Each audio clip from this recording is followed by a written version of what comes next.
Shalom à vous, mes frères. Aujourd'hui, par la grâce de Dieu, j'aimerais parler d'un thème très important, la rétrogradation. C'est quelque chose qui arrive à beaucoup de chrétiens. Je pourrais dire, c'est quelque chose qui est arrivé au moins à tous les chrétiens. En tout cas, à une très grande partie. La rétrogradation spirituelle. Un chrétien accepte le Seigneur et après quelque temps, il va commencer à baisser, son rythme va baisser. Les choses qu'il avait décidé d'abandonner, il va se remettre à les refaire.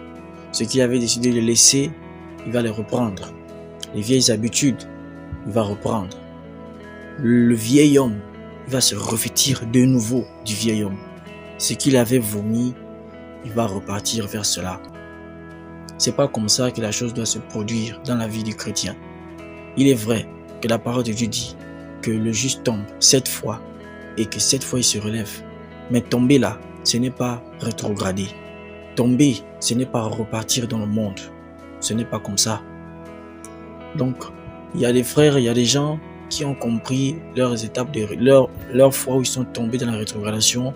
Ils ont comparé ça à ce passage qui parle du juste qui tombe et qui se relève 7 fois.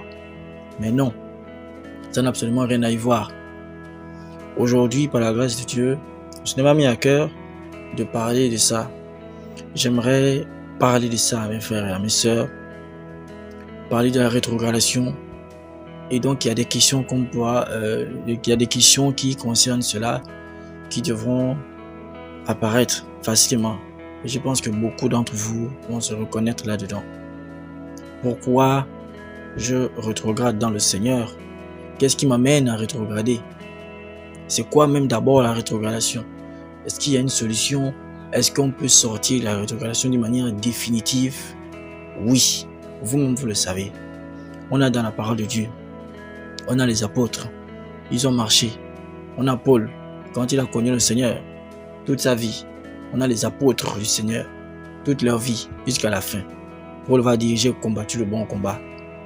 J'ai achevé la course. Et désormais la couronne, la récompense de Dieu m'est réservée.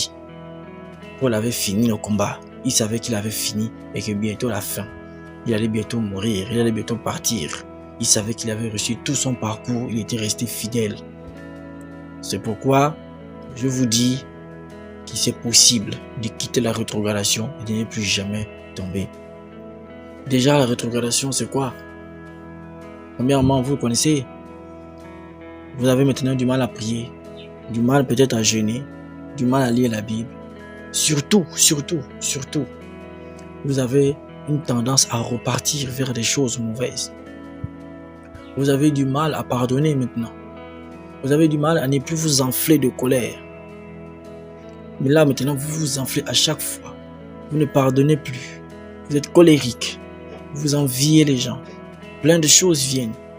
D'autres personnes se remettent à repartir dans certaines choses comme la musique, le sport, dans certaines choses qu'ils condamnaient autrefois lorsqu'ils étaient dans le Seigneur. Et ces personnes-là savent qu'il y a quelque chose qui cloche. Même si devant les autres, elles peuvent avoir une tendance à montrer que tout c'est bon, oui, le Seigneur, grâce à Dieu, le Seigneur veille. Au fond, elles savent qu'elles ne sont plus en très bonne relation avec Dieu.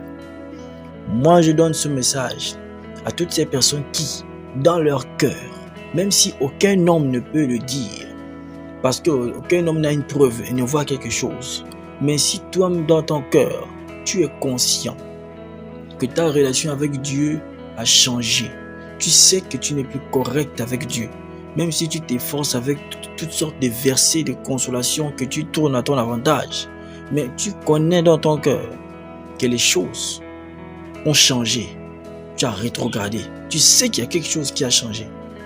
Moi, je viens donner ce message pour ces personnes-là. La rétrogradation, c'est tout ça.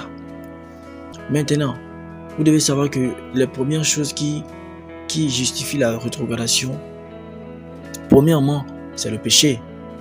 Mais surtout,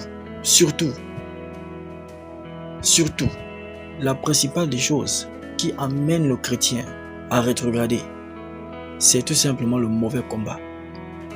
Le mauvais combat. le mauvais combat. La parole de Dieu nous encourage à combattre le bon combat de la foi. Le combat de la foi. Le combat de la foi. Si tu es chrétien, chrétienne, et que tu ne combats pas le combat de la foi, c'est que tu n'es pas en train de regarder face à ton adversaire. C'est comme si ton adversaire est face à toi, mais que toi, tu te mets à tourner le dos et tu veux frapper à autre chose. Alors que lui, il sera derrière toi, il va forcément gagner. Peu importe ta force, du moment où toi, tes coups ne l'atteignent pas, et lui, tous ses coups t'atteignent forcément. Avec le temps, tu vas forcément tomber. C'est pourquoi la rétrogradation, elle est d'abord basée sur le fait de se tromper d'adversaire, sur le fait de se tromper de combat et de regarder à autre chose. J'aimerais prendre des exemples. Si aujourd'hui, dans tes prières, dans ce que tu demandes à Dieu, ou encore dans ce que tu désires ardemment dans ton cœur, si ce que tu désires n'est pas face à face, en contradiction directe avec ce que l'ennemi veut, ça veut dire que ce que toi tu désires, c'est aussi ce que lui désire pour toi.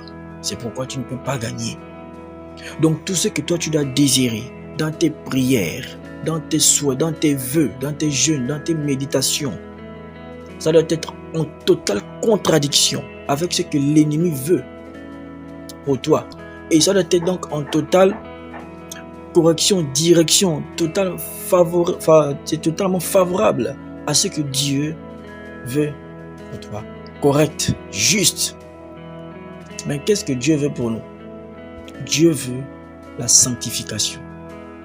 Parce qu'il est écrit, sans la sanctification, personne ne verra le Seigneur.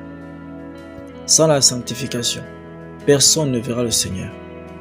Donc aujourd'hui, voici comment nous devons voir la chose. Voici comment nous devons voir la chose. C'est mon adversaire. Je prie pourquoi? Je jeûne pourquoi? Même quand je lis la parole de Dieu, je la lis pourquoi? Est-ce que je la lis pour faire plaisir à Dieu? Est-ce que je la lis pour chercher comment obtenir quelque chose? Ou pour quel est mon motif? C'est ça le problème. Si tu es rétrograde aujourd'hui, si à chaque fois tu as essayé plein de choses, tu as renoncé à plein de choses, tu t'es humilié en renonçant à certaines choses, et aujourd'hui tu repars, tu retombes dans ces choses-là, sache que tu as combattu le mauvais combat. Tu as combattu le mauvais combat.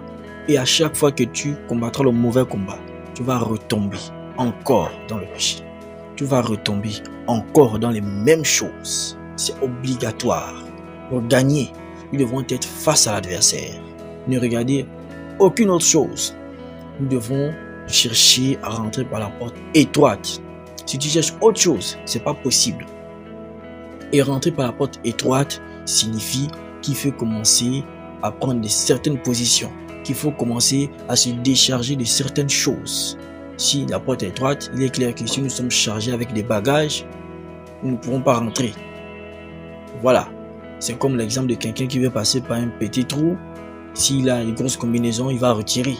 S'il a des bottes, il va les retirer. S'il va enlever les chaussures pour garder juste les chaussettes. Ou encore rentrer nu-pied. Il va devoir se dépouiller de certaines choses qui sont obligatoires. Si tu veux rentrer par la porte étroite, il y a un dépouillement obligatoire. Et quand je dis dépouillement, je ne me suis pas en train de parler d'affaires de vêtements, non. C'est un exemple que j'ai pris. Je ne veux pas de dépouillement d'abord dans les objectifs, dépouillement dans les pensées, dépouillement dans la vision que tu as. Il est écrit que si ton œil est en bon état, tout ton corps sera éclairé. Et s'il est en mauvais état, tout ton corps sera dans les ténèbres. Donc, quelle est ta vision? Tes yeux regardent à quoi? Quand tu pries, tu as une vision, tu cherches à obtenir quelque chose. C'est quoi exactement? Si ce que tu cherches à obtenir est bien, c'est que ton œil est en bon état. Quand je dis bien, c'est pas bien seulement de ce qui est bien, non. C'est ce qui est mieux, ce qui concorde à la volonté de Dieu. Voilà.